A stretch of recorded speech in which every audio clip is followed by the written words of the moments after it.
Welcome, Lab Coat Agents, to another episode with one of our premier people that we work with here at StreetText, and we're excited today. We're just going to take a little bit of a different look at things today. Take a look at some of the marketing aspects and maybe some of the understanding behind the things. Why do we run the ads that we do? Why are these things working the way they are? Well, we don't necessarily need you to know that because we have these brilliant people behind us who will take care of that for us. But I'm sure a lot of you would be intrigued, so you can get a little bit more information and get a little bit better understanding about that. So before I just introduce today, everybody, if for whatever reason you have to drop off, or this is such a great webinar, you want to watch it 3 or 4 times, it will be in the Lab Coat thing as well. So our Lab Coat YouTube channel, and if you can watch this 6, 7, 10 times, it's probably worth it. So, but without any further ado, let's go ahead and get started. Ira's been with us many times on this call, one of our great coaches here at StreetText, and Maddie, who's relatively new at StreetText, and she's kind of one of those marketing geniuses that we're going to talk about today. So I'm going to pass that over to Maddie. She's going to do some stuff, and I think we're really excited about what we're going to see today. So wow, it's Maddie. Perfect. Thank you so much for handing it over. So like mentioned, I'm Maddie. Today we're going to be really talking about some fun, creative, and social media marketing trends, which is basically, the power behind all the ads that you're running. We really want to kind of show you how today's top trends can help to grow your paid marketing tactics and ultimately grow your brand and your success on social media. So I'm Maddie. We have Ira here as well. We're going to be going through this quick presentation, and then we'll go through a discussion at the end as well. So again, Ira, this is Ira. I'm Maddie. That doesn't look like you two. I know, completely different. COVID has really affected all of us, clearly.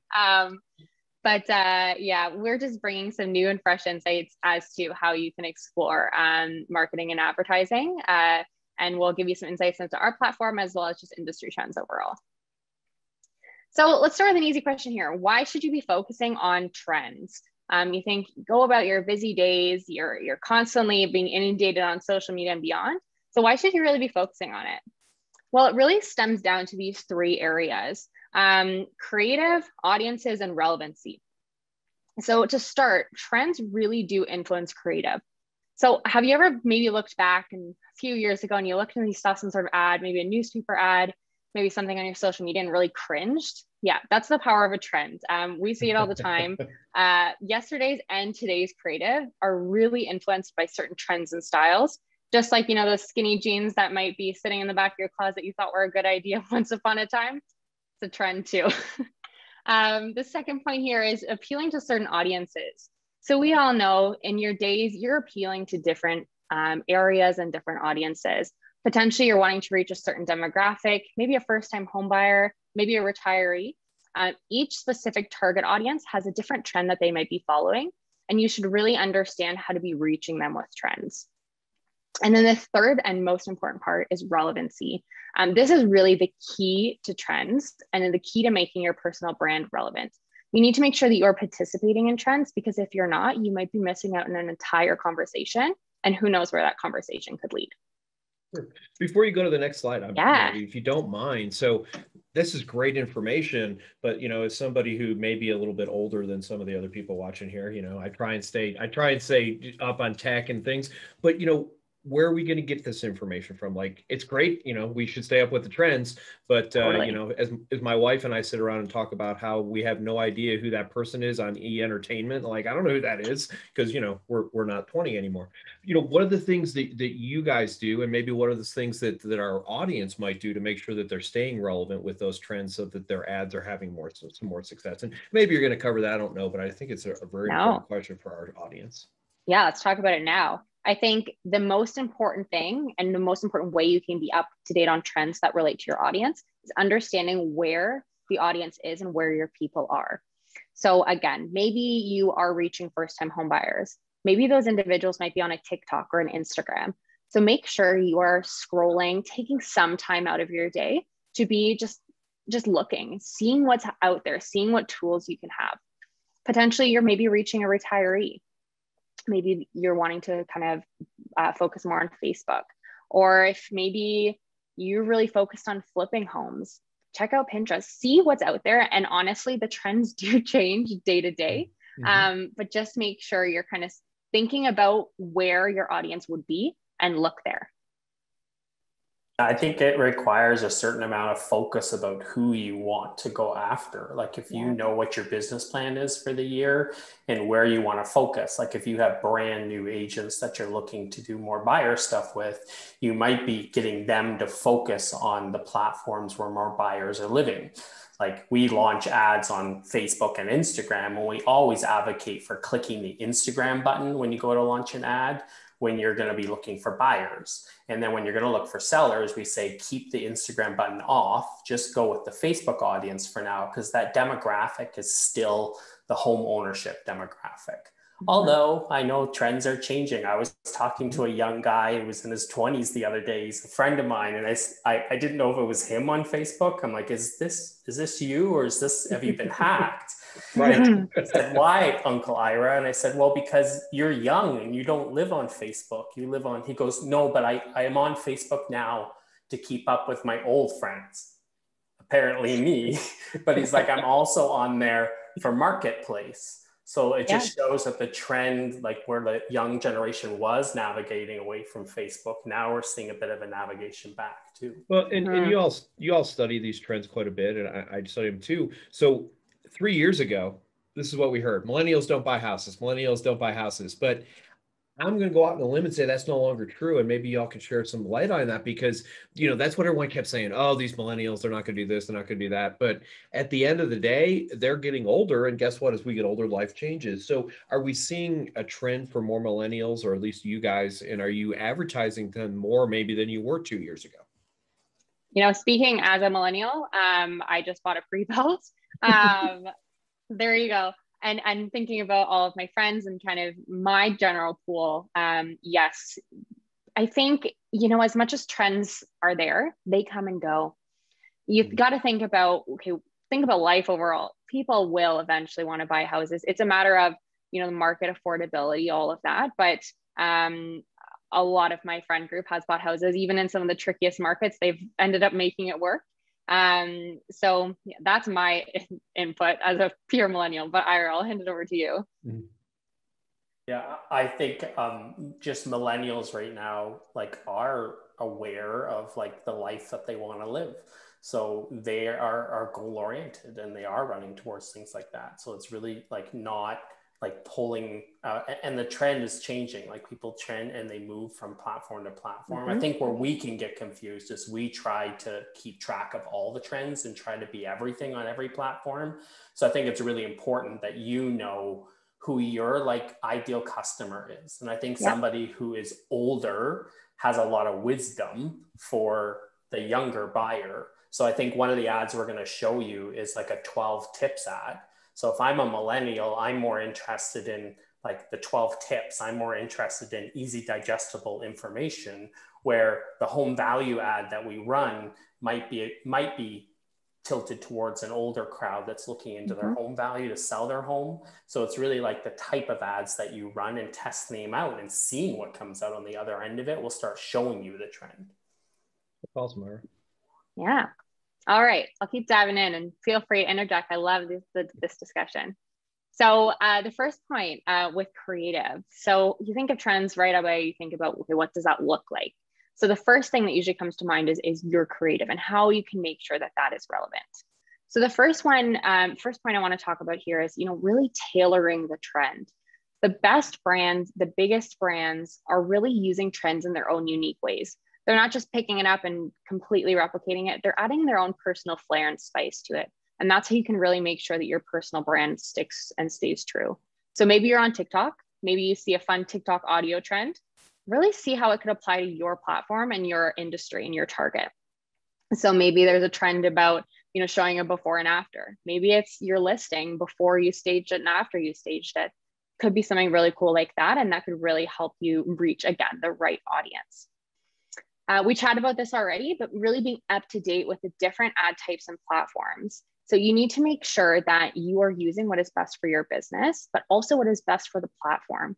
We all know that digital marketing changes rapidly, and each platform has, their preferred ad of the month and their flavor of the month. How you can see that, just make sure you're, again, just maybe every now and then doing a pulse check on your platforms. Maybe you're on Facebook, Maybe you should be trying a carousel ad or maybe a collections ad. Seeing what those platforms are favoring is really beneficial. And all that takes is a quick Google search to see those best practices. Knowing when it's too deep. I'm going to stop you and ask you jump in. So you said this, and I think it's an important thing, and I think maybe you could just cover a little bit more. You said all it takes is a Google search to figure out what that is. So yes, go a little bit deeper and then explain what that means, because I try and create content. I know that a lot of agents out there are trying to create content, and sometimes we're like, the biggest thing that keeps us from creating content is what content should we create? So maybe if you could give us a little bit of insight on what we might be able to do to help us create content that people are actually looking for instead of just winging it. Totally.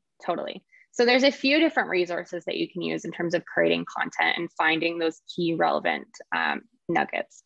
So I talked about platforms. So number one, each platform has their own version of a creative studio and their best practices. You can usually find this within your ads manager. On different platforms, it does vary. Within that, they usually show some great examples. They use great examples to show how you could use a carousel ad, for instance, so some of what the best brands are doing. That's a great starting point. The second point here is, looking at your industry. I think that's very important. This is a fun fact, but if you need to look at other brands' ads, you can do that on Facebook. You can kind of jump in, you can inspect it, see what they're doing, maybe get some inspiration there. And for me as a creative, I'm actually one who is going in and creating ads constantly. Sometimes some of the best inspiration comes from, Pinterest search or Google search. Say I'm like, new ad trends. There's so many articles and so much creative that exists on the internet. Again, it's about finding what you think, that's a little cool, and then tailoring it to what would be best for your brand. So potentially changing the colors, the imagery, subtle tweaks on messaging. That's really how you can make sure you're reaching, again, the best audience. Okay. Ira, anything to add? Yeah, please, one thing that we talk about is like test, don't guess. So I think sometimes when we're trying to see if a trend is going to work, we don't have enough consistency or follow through to see whether it's making a difference. We're such instantaneous creatures. So it's like one of the advantages, we have, and Maddie runs our creative labs here at StreetText, is we have a bunch of users who are interested in trying out some of these trends. So we put them all into a test group, and we have the advantage of running a bunch of different versions of the same ad to see, did capital letters hit? Did a question mark hit? Did this image hit? And because you have the collective data of more than one user, you can start to see a trend. Where we're often like these lone islands, we throw out one ad and we're like, it didn't work, it sucked. And then we give up and then we come back a couple of weeks later. It's the same with just my social media feed. Like, what gets the most attention? I can assure you that your personal social media feed, it's not the ones where you say like, hey, I'm a real estate agent. Hey, I'm this. Hey, I'm that. Check out my listing. It's like the one that I've been doing. I'm in the middle of birthday month. I have like 5 of the 6 people in my house are having their birthday this month. They all landed in the same month. So every night I'm taking pictures of me decorating and tearing it down and decorating the next day. I've now humanized the experience. I'm getting way more likes and comments on that feed as I put it out. So you start to recognize what's getting interaction, what's getting conversations, take the cumulative data over time to determine a trend instead of just throwing one thing out there, nothing happening with it. And we're going to talk a little bit later about how Facebook picking their audience, you could decide something's not working when in fact it just landed on the wrong audience. That's another important part of it. And just adding to that as well, I always like to think when you talk about your own personal Facebook feed, put yourself in the shoes of who you want to be seeing your ad and think, would I click on this? If I'm scrolling at the end of a long day of work, I'm tired, and you're scrolling, what do you click on? That it's as simple as that. Or maybe ask your friend or your partner. That's very easy ways to kind of decipher if you think an ad will work, is just getting that second gut check. And I always find that is a great technique to use as well. Absolutely. And thank you for that. And I want to piggyback on what Ira said too. As part of the StreetText group, if you will, you're almost going to get that by default, like you being part of the Facebook group and using the product. And here's the thing, why be out on the island by yourself when we have thousands of users and you know, rip off and deploy is one of my big things. So you, Yep. if you're a creative like Maddie, go for it. If you're not a creative, say like me, then find something that somebody else is doing and then split test that based on what that's going on. You don't have to be a marketing genius to rip off and deploy. So that was just kind of research and development, rip off and deploy, same thing. There you go. All right, last point on here, just to bring up, is knowing when it's chuggy. Now, I bet you there's people on the phone or on the line right now who are like, chuggy, what the heck is that? I'll educate you. Chuggy is the new term that Gen Z and some millennials are using to basically describe tacky. It's a new term, I learned it as well. But it's basically, you know, just knowing when it's just, no, it's a little dated, it's a little wrong. So I said here, you know, remember when your mom started wearing those sunglasses you thought were cool? Yeah, they're not cool anymore. So the same thing goes with trends. You want to make sure, again, you're just keeping a pulse on the world around you. You can see it within design trends as you kind of flip through stores, see what their brand looks like, see kind of, you know, what videos are looking like, anything like that. And we did mention a few tools that you can kind of gauge how you can measure your creative and find those new trends. But just know when you're taking a little too far, you need to turn it off. All right, jumping into audience. So this is a big one. And I know we keep saying that word audience, audience, audience, and bringing it up. Not every trend is for every person. So as Ira was saying, you know, you got to test. You got to make sure you are reaching the right people and you are seeing what works for the right people. So thoughtfully think through, again, what would people respond to? What do they want to be hearing?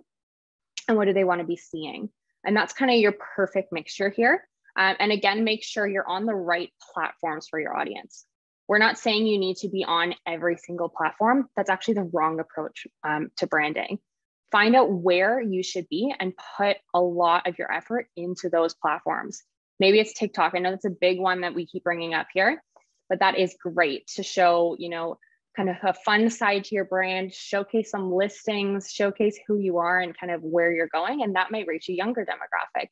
Potentially Facebook, maybe you're thinking about more traditional, more, you know, some lead generation. That's a great platform for that. You just really need to analyze where you want to reach and who you want to reach and where they are. And you might be surprised. Can I interject when it comes to that chuggy term? Because I'll give you an example of chuggy. If you're trying to attract the TikToker, they're going to notice. They're going to notice when you're not on their platform. They're going to notice when you're new to it. But on the other end of it, if I'm attracting somebody who's hearing about TikTok but isn't cool and hip to TikTok, I might do something chuggy that attracts them. Like I saw somebody post a video and I was like, I said to my wife, I would kind of cringed and I showed it to her. And it was this older lady doing one of those TikTok like videos pointing to a bunch of terms. And I was like, oh my God, look at this lady. Like I was kind of cringing and my wife slapped me on the couch and she said, she called me a name. She's like, she's so cute. I love her. What's her handle? I'm following her. Aww. Started to follow her because I was here, like she was chuggy. But because she was like someone who was making an effort towards it, it appeared as like, my wife was really, she followed her. She's following her. She loves her. She's following her online. So sometimes even being okay with appearing chuggy might help build your brand.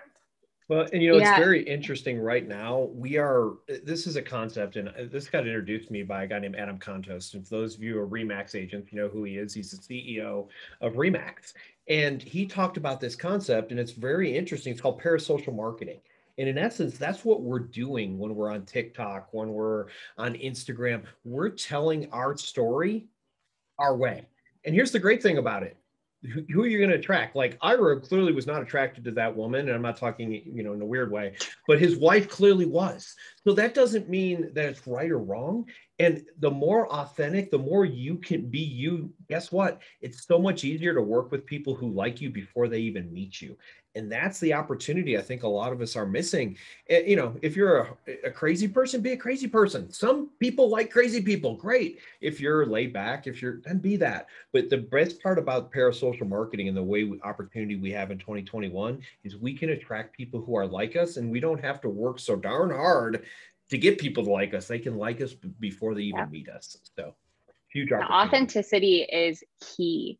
And it's actually a huge phenomenon on Instagram now, even to be going away from those very curated feeds of perfection to be more authentic, to be like a platform like TikTok where it's more kind of off the cuff.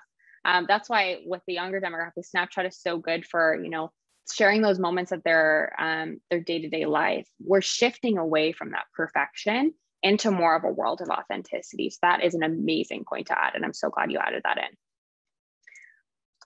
And then the third point here, and again, as we're going through this, there is, and you've kind of heard there are little sidebars, there is no perfect equation for great trends, but these are just all great tips in order to ensure that your ads are relevant. So you want to make sure that you are giving yourself a seat at the table regardless. We talk about authenticity. We talk about being a part of the conversation. It might feel daunting at first. It might feel a little awkward like that TikTok video, but you want to make sure that you are participating. You are keeping up to date and you are being a part of kind of that broader phenomenon that's happening on social media, for instance. You need to make sure you're participating and you're not missing out on conversations because you don't know where those could lead. Say potentially you try it out on TikTok. Hey, maybe you get a huge influx of clients from that. You might not, which is totally fine. Again, there's no perfect equation, but you need to try out to see what works for you, what works for your audience in order to make sure that you are staying relevant in the market overall. Cool. Now, specifically, just want to talk about, we have kind of interjected this a bit already, but how we're specifically using trends. So I have an ad example here of an ad that we have run through StreetText and how this kind of came to be. So we've chatted through a lot here about testing, making sure that you are understanding what works and what doesn't. So this ad here started off very different. We went through multiple iterations, multiple creative, looked at, okay, what would someone want to click? What would make them click? And here it was getting content. You know, they're on Facebook at the end of the day. They're wanting to read, they're wanting to understand. So this ad specifically served up content to the user who might click through it. They're going to get the top tips. It is now top 12 tips. So as we say, it does move and it does change. And we did change it as we saw the audience react to it. But it's very important to focus on testing, focus on different audiences, as we mentioned. And I'll hand it over to Ira to specifically talk about how we're using audiences and how we're using different tests on a day-to-day basis, even through regular ads, as well as new creative tests that we're running. Yeah, I think it's important when you understand, like Maddie works with our creative group to come up like with what wording is getting the most clicking, what picture is getting the most clicking, how are we optimizing the ad to make it work? And that's the split testing that a lot of us are used to. Is we test all the different creative against each other to find the creative that lands the best and gets us the best results. So that's the kind of template we release here to StreetText to our users. So now that this ad has gone through a month and a half worth of testing and tweaking to make sure it clicked and pulling the averages from all the different users, we build it out into a template that you launch. And sometimes you have an awesome creative idea that you've launched a Facebook ad for, but you quickly threw it in the wastebasket. And the reason is because even though we know this ad gets clicks, Facebook does a very funny thing in the first 24 hours of you launching an ad. What is Facebook in? Facebook is in the attention economy. This is not a phone. This is a marketing platform. So what that means is that they're selling you the fact they have people's attention captive. So if they were to just say, hey, everyone can advertise, you can put whatever you want on there, my feed would soon be full of like ads. Like, have you ever clicked on a blog? You went to go read the blog and the blog had so many ads in it, you just gave up. You were like, I was interested in the 5 things, but now I've seen 17 ads and not one thing. So I'm gone. I don't look at the blog anymore. Facebook would be like that if they let everyone advertise. So when you put an ad out there, Facebook in the first 24 hours is testing the relevancy, and they're doing it based on the first 500 people that see your ad. So even though we know this ad worked, let's say we just launched one of them through our platform.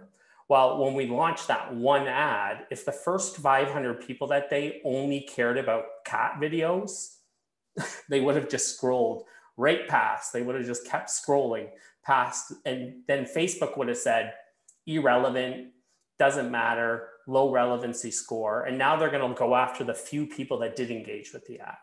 So that's why we always say whatever ad we've come up with that's a good creative, you want to test the exact same ad. And that's the part that's confusing.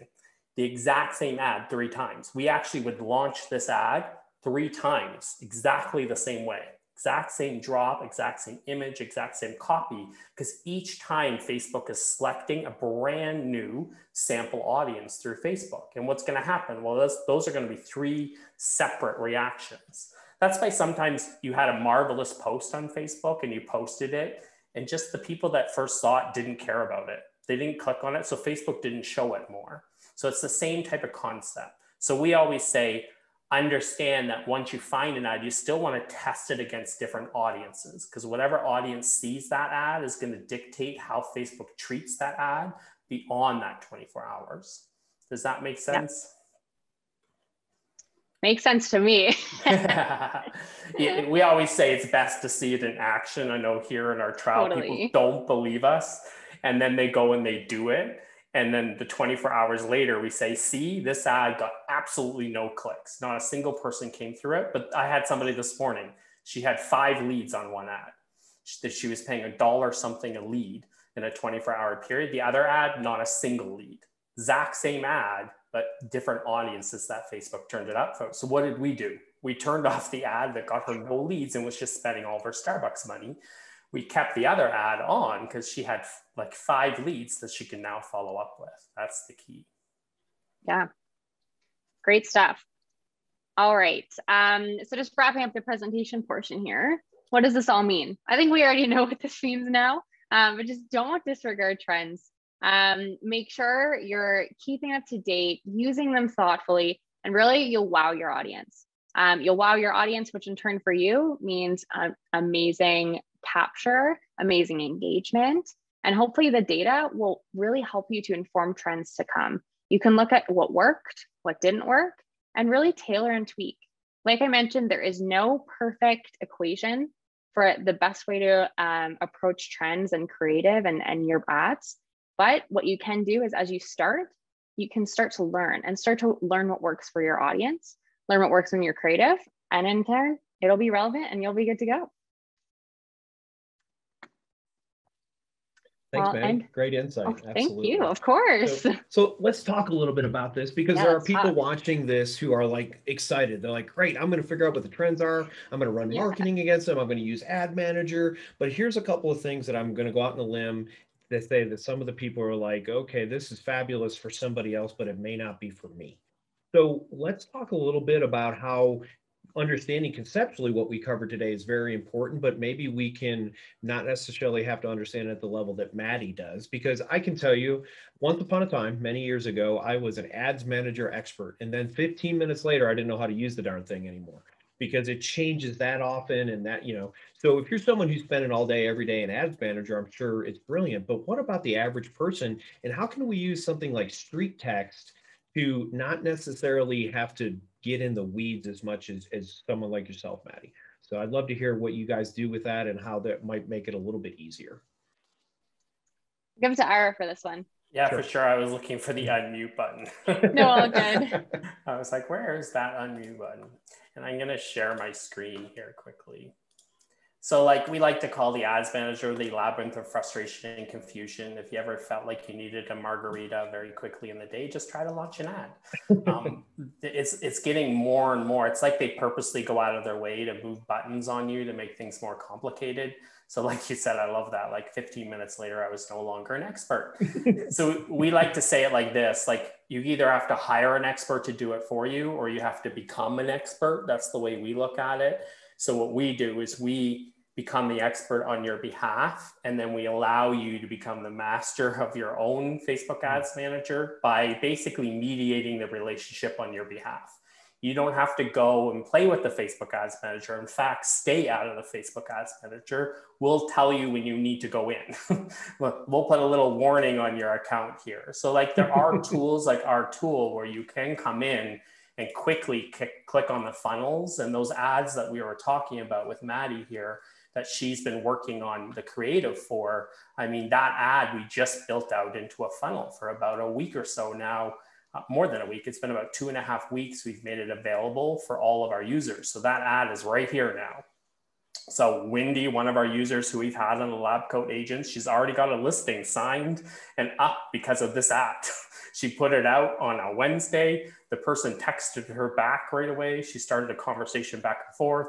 She ended up at their property, and our mastermind that morning, she said, I have the appointment tonight. And she then informed us that she got the listing from this ad already. So, you know, it's tested, and she just had to do this. She went select. She just launched the ad. This is what the ad looks like on Facebook. And then you go to the next page, we pull in the privacy policy that you need in order to run the ad. So we figure that out for you. And then she just dropped a pin. She decided where she was going to put it. In her case, she was in Las Vegas with 19,000 other real estate agents. She clicked done. And then she just went next, and she did a split test. Remember that split test we talked about? 3 ads at $9 a day. She clicked deploy, and she had 3 ads, that ad that we know works, but 3 different audiences. 24 hours later, she went in and turned off 2 ads, the ones that didn't have the best results. She kept only the one on with the best results. And then I'd like to say that our business is all about sitting back and waiting for all the listings to come in, but that's not how real estate works. People like Wendy understand that a Facebook click means nothing until you provide value and you put a face to the click. A good ad on Facebook creates conversation. A good ad on Facebook creates dialogue. That's what we're looking to do. And when you offer value to someone, you give them something and you deliver on that value, you open up the opportunity to create conversation. And I mean, all we're doing is taking something that's always worked. Guess what's always worked?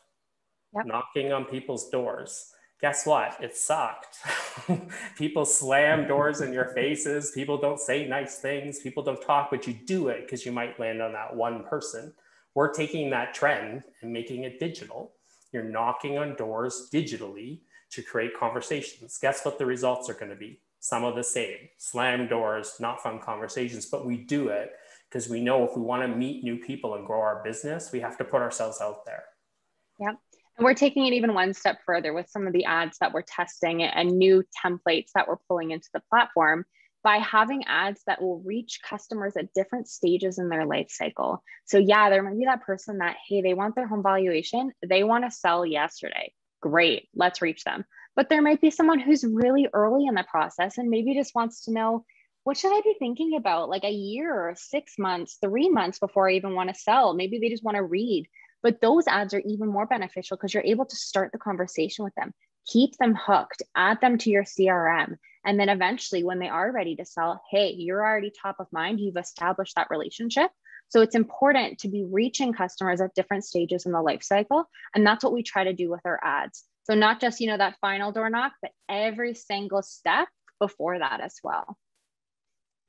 Awesome. So we had a question in the group, and I think that this is an important part, a thing that people may or may not know about StreetText. By the way, for all the people who are watching on through the Zoom, I've actually put the link in there. There's a free 7-day trial that you can try anything and everything with StreetText, get literally the full experience without paying a nickel outside of your own ad spend, and the ad spend will be up to you. But with that in mind, I think this is a great question. So tell us how StreetText provides guidance and interaction, because I'm sure there's people out there literally watching who have never run a Facebook ad, and this may seem overwhelming, or other people who go, you know, I've run a Facebook ad, but it didn't work. So tell what that process looks for. If I sign up for StreetText today and I want to start running ads, you know, how do I do it? What's that process look like to make sure that I'm not just, you know, guessing? Yeah, we kind of like to say that, you know, taking on social media is like attacking that elephant that's in the room that you know is a useful source to grow a business, but you just feel so overwhelmed in being able to take it on. So our trial experience, we talk about it on our first demo, that we're going to feed you that elephant one bite at a time, that we're going to take on the elephant, but we're going to do it in a simple and effective way for you to understand. I mean, the beginning of any funnel is a functioning good Facebook ad. So our trial is really about showing you how you use our templates to split test and land on the results that you could expect in your market. So you can see, like, if I spend X amount of dollars in X market, then what is a reasonable expectation in terms of leads that come in and the type of leads that come in? So we walk you through that process of first picking the ad that you want to launch, whether you want to target buyers or whether you want to target the sellers. Then we help you set up that split test. And then you work with a coach or a guide here at StreetText that helps you read the results 24 hours later on that split test. And then we give you tips on how do I keep that ad running and working well. But that's all conversation starters. Then we're going to introduce you to our StreetText community, get you in our Facebook group so that you can start talking to our community. Like tomorrow is Mastermind Day. And we love Mastermind Day because our whole community comes with all their ideas about how they're generating conversation there. And I would say that's the power of StreetText is actually the community. As someone who works in ads every day, yes, of course, simplifying that process is definitely needed. But what's even more powerful is the community that comes with it. There is the Facebook group, which you think, Facebook group, nothing. But every day people are sharing ideas, what's working in their market, what people should be trying. And it's really helpful, especially if you're just starting out, to really understand what's working best for some people. But then it's always constantly, I say it's a conversation. So for me, when I'm testing ads every week in different creative, I'm actually listening to what our clients want. So the ad that we tested this week came from someone's idea. They said, hey, you know what? I'd love if we could have something like this on StreetText. I created it and we're testing it to see if it would work with the broader platform. So it is that community feel. And I think that's something that you're not going to get anywhere else. I've never seen it anywhere else. And I think it's so powerful.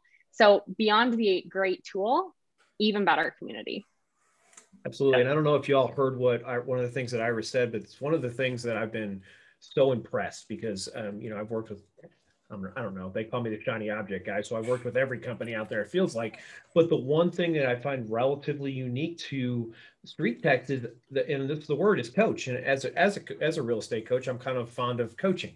So I love the idea that, you're not alone. Because how often did somebody says, hey, go watch these 17 videos, go do this and go do, that's not what we're talking about here. We're talking about hands-on, helping you run ads, helping you solve problems, and actually, getting on the phone or getting on a Zoom with you and actually doing a one-on-one with you. And, when you look at the cost of a product, you would think that alone would be $1,000 a month to have that one-on-one coaching, and it's not.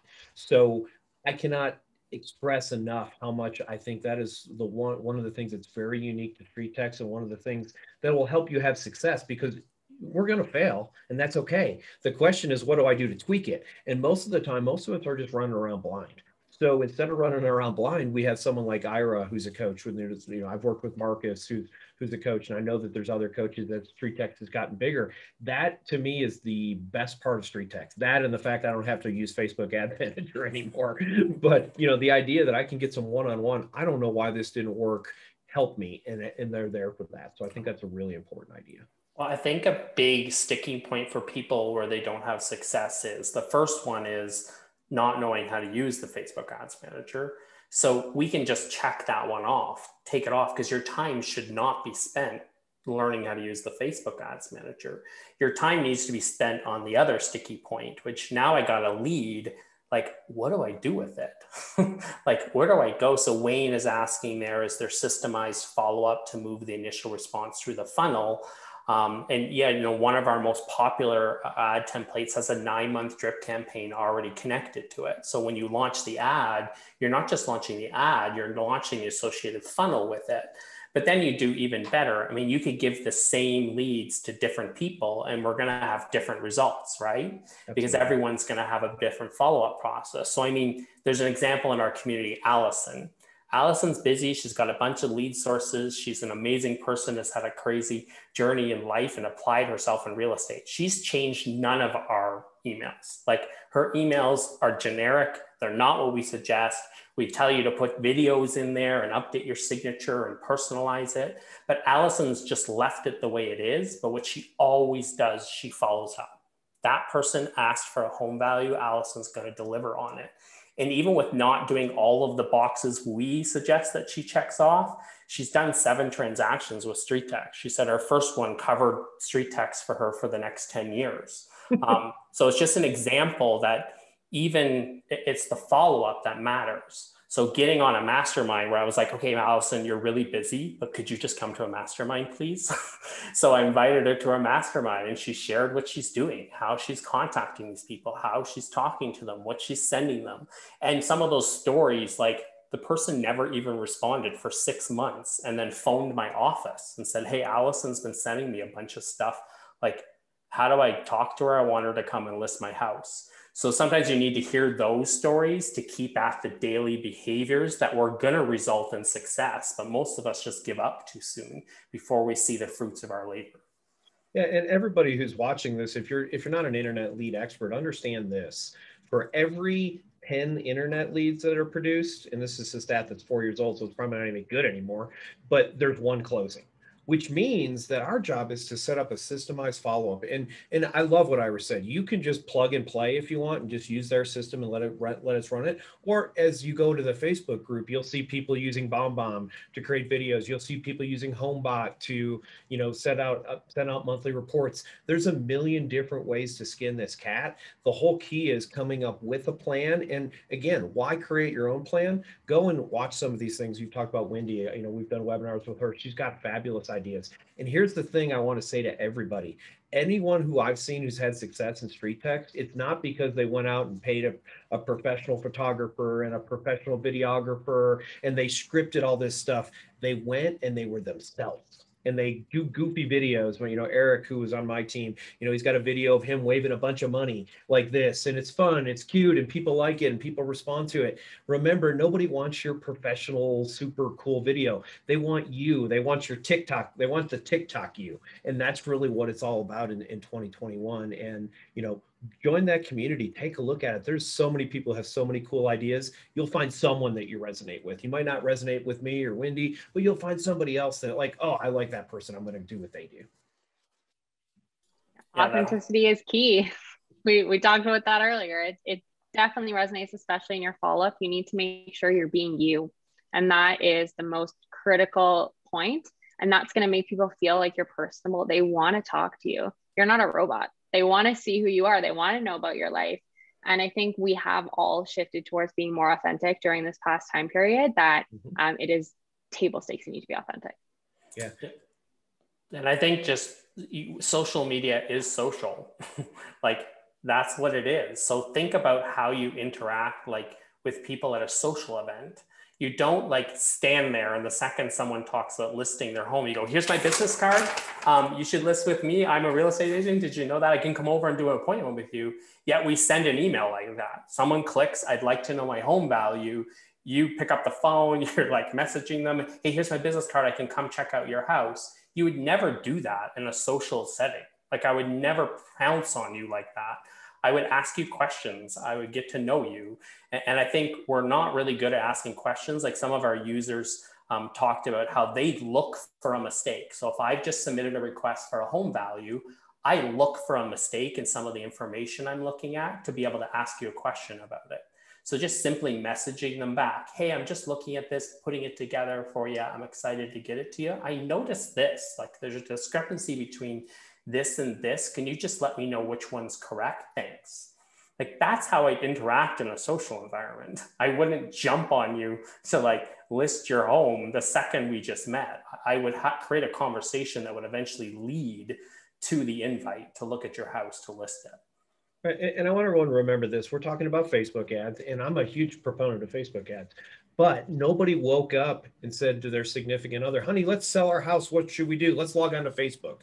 So that's not what's happening. You're doing interruption marketing. We're finding something, someone's looking at cat pictures or political garbage or whatever they're looking at. They're on Facebook, they're looking at it and they see, hey, I do wonder what my value of my house is. Or, hey, what are the 5 things I need to do to get my house sold for more? It doesn't mean that they're ready to list their house tomorrow. So, remember this, and this is simple. We go back to this. People do business with people they know, like, and trust. Well, if you tell me that you want 5 things to do, to sell your house, that doesn't mean I want to list my house. That means I want to know about 5 things to list my house. So yes, of course, that person's more likely than the person who doesn't, but we need to understand that we are learning to communicate with these people. We're building rapport with them. They're not, you're not going to invite a stranger over to your house 3 seconds after you click on a Facebook ad. So I love where Ira's coming from. Think about it as a regular conversation at a party. I think that's an amazing way to look at it, and a really good thing. So we are at our time. I appreciate everybody being here today. I'll let both Maddie and Ira just give us some final thoughts from them. But before I do that, in both on Facebook and on here, we have on the Zoom webinar, we've got a link for a free 7-day trial. There's no downside to trying it out for free. Take some time, click on that, work with one of the coaches at StreetText. It'll be well worth your time. And if it's not, it doesn't cost you anything anyway. So that's kind of my final thoughts. I appreciate y'all being here, and then I'll pass it over to Maddie. I'd love to hear any final thoughts from you. No, it was great to kind of share these insights with you today. And I think, like I mentioned, there's no perfect formula. So make sure you're just aware of that as you're going through your creative and your trend analysis. Think about your creative, always think about your audience, always think about testing. Make sure you're relevant and authentic. And that's all I want to say. And it was a pleasure sharing with everyone today. And Ira, anything else? I think it's just a matter of a trend doesn't matter if you're not consistent with it. So oftentimes you throw out one thing and you say it didn't work. Well, it didn't work because you didn't keep your foot on the pedal. If you want a car to go somewhere, you have to, like, imagine how far you could travel in filling your funnel if you put your foot on the gas and left it there for 12 months. Because what most people do is they put their foot on the gas, they take their foot off. They put their foot on the gas. Are we there yet? Take their foot off. Put their foot on the gas. They take their foot off. And they're like, we haven't got anywhere, and I have whiplash and I have no idea what's happening here. So if you want to get somewhere, it means consistent applied effort towards something over the long haul. The people that are doing it well, they don't have any secrets. They just have a good disciplined work ethic, and they're consistently applying these trends over time. They're not trying and stopping and trying and stopping. They're consistently trying. They consistently have their foot on the pedal. So, learn from them. You're always going to find the ones that are like, it doesn't work. Well, you don't want to learn how it doesn't work from the people who are saying it doesn't work. You want to learn from the ones who are saying, this is working.